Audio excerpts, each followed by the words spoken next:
You've been there, whether it was at the CIA or the Defense Department, interpreting reports such as we're getting out of Ukraine right now, where we think about Clausewitz and the fog of war. How significant do you think this is from what you've heard? I think it's a very significant moment. I would say it's both pivotal and dangerous. It's pivotal because to have Ukraine conducting a strong offensive that's working is incredibly important to uh, putting real pressure on both Putin and the Russians. And that takes me to the dangerous point, which is that it's dangerous because Putin, if he's boxed in, obviously will have to strike back. There are Russians who are criticizing him now in Moscow because of this retreat that's taken place. And the real issue is whether Putin now strikes back. He already has hit back on the infrastructure. Whether he resorts to more, including the possibility of battlefield nuclear.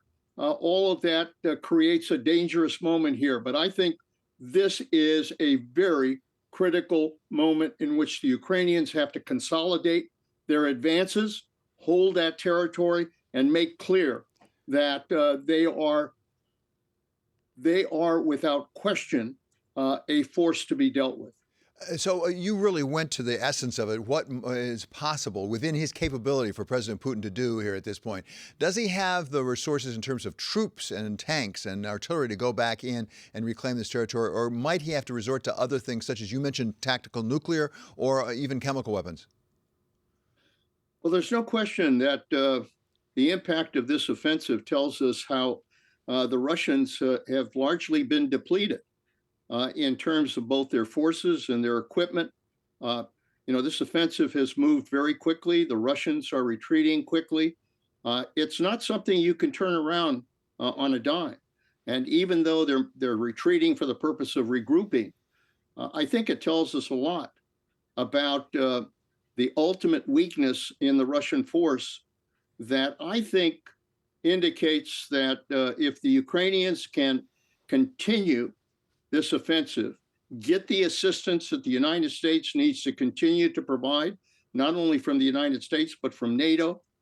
This could be a moment in time when we will look back and say this was the turning point in terms of the war in Ukraine.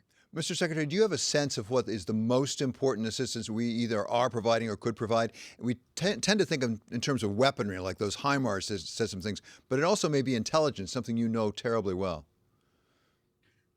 Well, there's no question that I think intelligence sharing is critical, particularly when you're engaged in an offensive. You got to know where the enemy is, and you have to know what is the state of their force and whether or not as you proceed with the offensive, that you can, in fact, not only gain territory, but retain that territory. So intelligence and intelligence sharing is going to be critical. In addition to that, I think the ability to have long-range missile capability to be able to strike at the Russians as they retreat, keep the pressure on. This is a moment when you cannot kind of sit back and not continue to push forward. So I would say there's two important things for the Ukrainians to do at this moment. One, consolidate the gains that have been made, and secondly, continue to put pressure on the Russians. It's early going, and there's a long way to go without a doubt. At the same time, it may not be too early to anticipate how does this end. Let me give you a hypothetical, for example. If, in fact, the Russians got pushed back to where they were before February 24, is that a time for possible negotiation?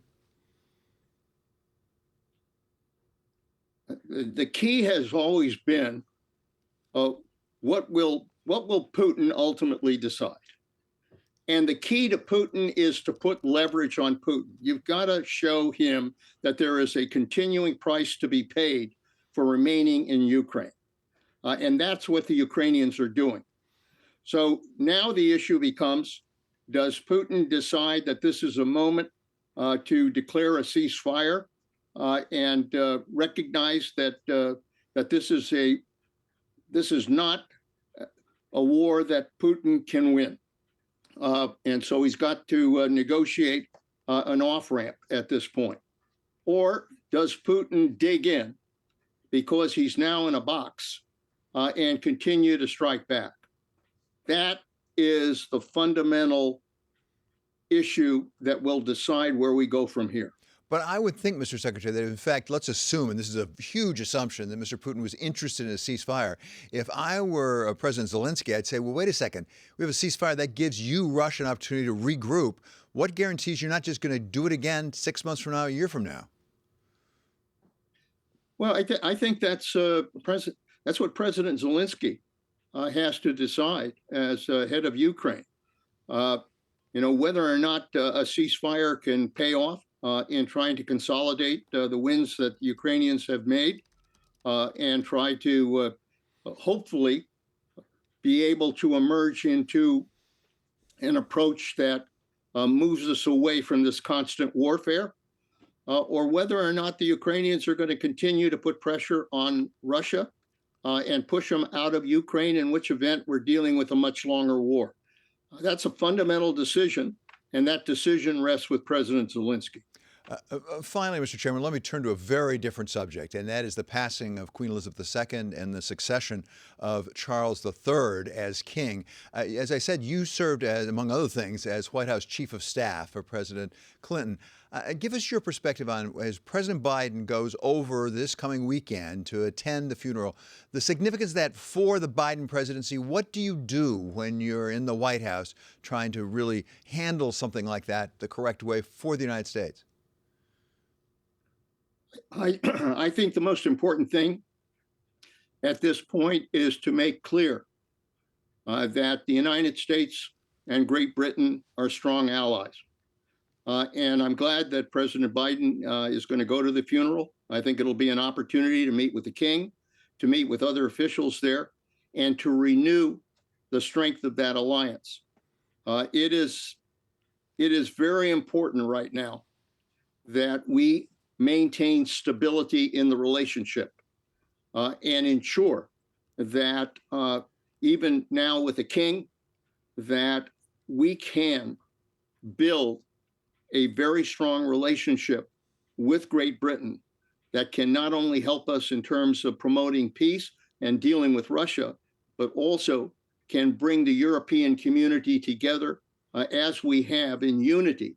This is a moment in time where I think the United States and our allies, particularly in Europe and particularly with Great Britain, this is a moment where that kind of unity can make a real difference as far as how we deal with our adversaries.